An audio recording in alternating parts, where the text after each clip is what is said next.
This is Smithy.tv. What's going on? This is a Meltdown. JJ Lieberman. Guest just canceled on me literally 2 minutes ago, and it was Amish Patel, a piece of shit.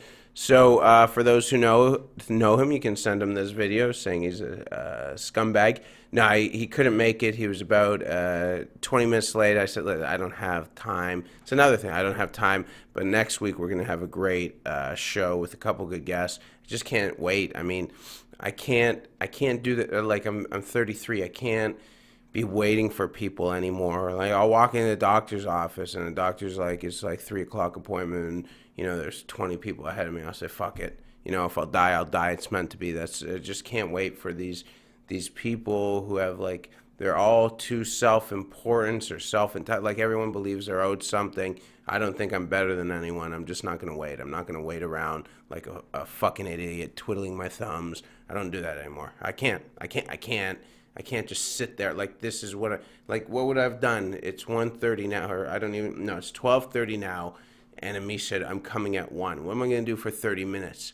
What am I going to do? I'm in a basement right now with no reception on the phone. I can't just look. And that's the other thing. I don't want to be on my phone. I'm just on Facebook. I wake up at 9 in the morning today, and I didn't get out of bed till 10:30 to walk my dogs. My dogs just lay there, and I did nothing except look at messages on Facebook and like people's pictures. I don't even like these people, some of them. I'm just trying to social network, keep them friends.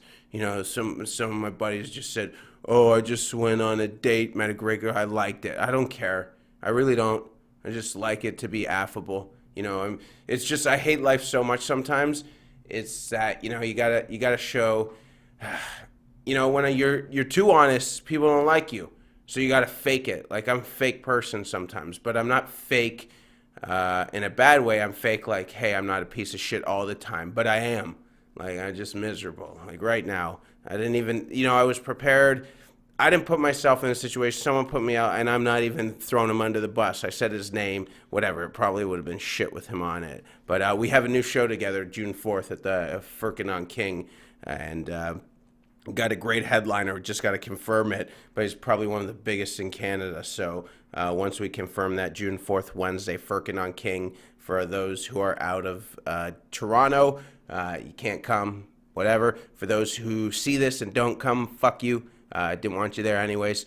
And for those who watch us and then do come, thank you. We always appreciate your support. Last couple shows have been sold out. This one's going to be fantastic. We got a couple great acts on it. It's a shitty day because I'm doing a show tonight at a place called Village Vapor, and it's the last time it's doing a show there.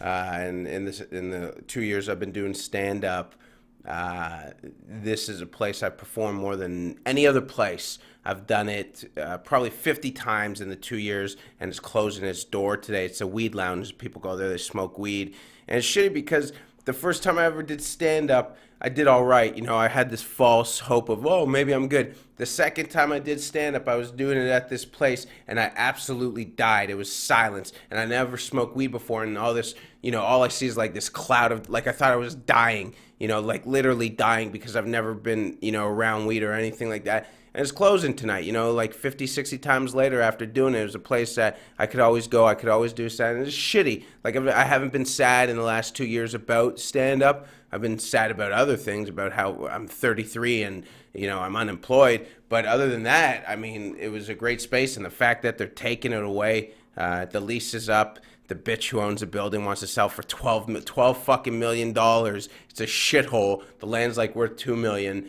But whatever. Once again, I feel like I just said, people who are self-important. I feel, yeah, you're taking space away from me, you fucking bitch, you greedy whore. No, I can't call her a whore. But yeah, that makes me, yeah, you never want to call. Now if I have to talk about why I called her, like, okay. First of all, it was in context, not like I treat women and say that, like, whatever. It is what it is. We'll just edit that out and fuck it. We'll go for the next one. But the other thing I want to talk, Amish was here. This idiot, we go to a show on Wednesday, and we're talking to a female after, and he's telling her about how I told another girl that I was being so funny that I made her wet. And this one girl who we're talking to got so upset, like, 'cause she was a feminist and everything. I said, I never said that. Like, he's so stupid sometimes, he's cock blocked. Like, not just him. Like, I hate when guys, they're just, there's guys who will cock block intentionally at a bar, and they're just doing it because they're losers. But I hate guys who are just so stupid. They don't even know like, how do you not know?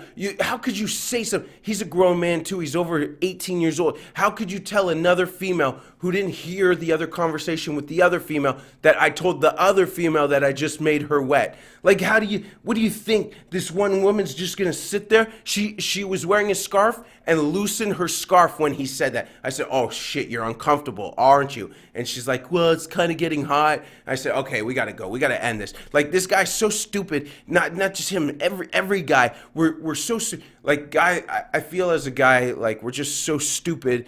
But it's not our fault. Like, this is how we're so different than what females are. I know people say this all the time. Like, I was sitting around at a show and I was breaking balls. I was breaking another kid's balls, another comedian's. And this girl said to me, she's like, why are you so mean? I said, but this is what guys do. This is what guys do. And she's like, well, I don't do that with my friends. I said, because you're a woman. Your self-esteem's low to begin with. You can't do that. But that's the truth. That's why they don't do that with each other. It's like, as a guy, you want to break. But guys are becoming such pussies anyways. Like, guys will just sit there and just take it. Like, fight back. Fight back. Say something ruthless. Say something, like, that's the whole point of your mother jokes. That's the whole point, is to make someone so mad. Yeah, you fucked your mom, my mom. Like, that's the whole point of being a ruthless son of a bitch. Like, that's what, but now it's just pussies. Everyone's, like, even one of my buddies came up to me, and he's like, oh, I haven't been around, sorry. I was like, what have you been doing? He's like, I'm doing coding boot camp. I said, what? He's like, coding. Like, he's an IT guy, and they're doing coding. They're learning coding, and he says coding boot camp. I'm like, you can't say boot camp after a geek thing. Like, boot camps are what Navy SEALs do,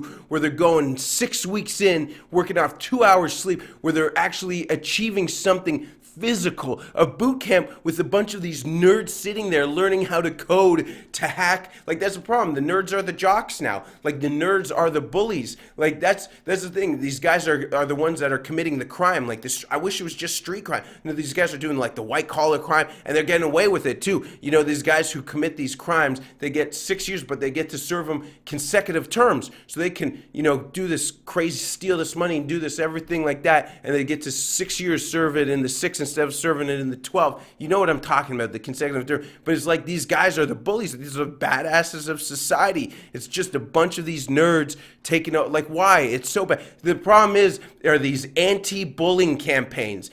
People should get, like, I saw someone post a picture about it yesterday. Don't bully. You need bullies. You need bullies, or else these geeks who have no social skills are going to take over the world, and then all of a sudden, that's the problem. Like, one day the apocalypse is not going to be with zombies, it's going to be with robots that are caused by these nerds that have taken over, and all you fucking people, there's going to be a movie about it. It started with these safe anti-bullying campaigns where everyone, and all these anti-bullying campaigns, first of all, I never cared about an anti-bullying campaign because I stuck up for myself. The problem with you, just stick up for yourself. You know what? It's always, listen, if you can take a good beating, then people respect that. But if you're like hiding behind there's some campaign, I'm gonna wear some color like magenta or pink and wear some stupid ribbon because someone said, someone committed suicide because of bullying. Well, maybe they're not strong enough. What about whatever happened to survival of the fittest? Who was it? Was that Darwin? Is this wrong to say? Like, is it? Is it really? Okay, so we won't talk about this anymore. We're almost done anyways. I don't know. I just, listen, this is not prepared material, so this is not how I believe. This is not a manifesto, so you can't, like, hold it against me and say, oh, this is how JJ thinks. It's in the spur of the moment, and it's all caused by Amish Patel. Remember, he didn't show up. I had a list of shit we are gonna fucking talk about, and now I look like a bad guy because I'm talking about anti-bullying. But you know what? Anti-bully campaign, you're pussies. Anyways, you are, because you know what? You complain about internet shit. Well, turn off the fucking computer. How simple of a process. Like, boom. You know, the thing is, man, when I grew up, they say, meet at the baseball field at 3 p.m. That's what you had to do. You had to, okay, take it like a man. I took my lumps, I took my bruises, whatever. That's what you did. And maybe I'm not the person. Maybe I'm the wrong person to be expressing this, because I'm on social assistance. So like, who am I? I'm not on social assistance. I was at one time, but who am I to be the voice? I'm an uneducated idiot. I went to 6 colleges in 5 years and never graduated. So people are saying, where are you the voice, JJ Lieberman? God only, like, I'm one extreme of idiot, and there's the other extreme of like nerd. So I mean, I think we need a safe. I wish me and a nerd could like have a baby. But that can't happen. I mean, well, maybe there's nerd females, but they're whatever. We'll figure it out. Anyways, we might just not even air this one because of that anti-bullying campaign. Anyhow, tune in next week. We're going to have 2 good guests in. It's going to be a fun time. Dan Polshuk, Ryan Long back from editing his video. And we'll see you guys next week.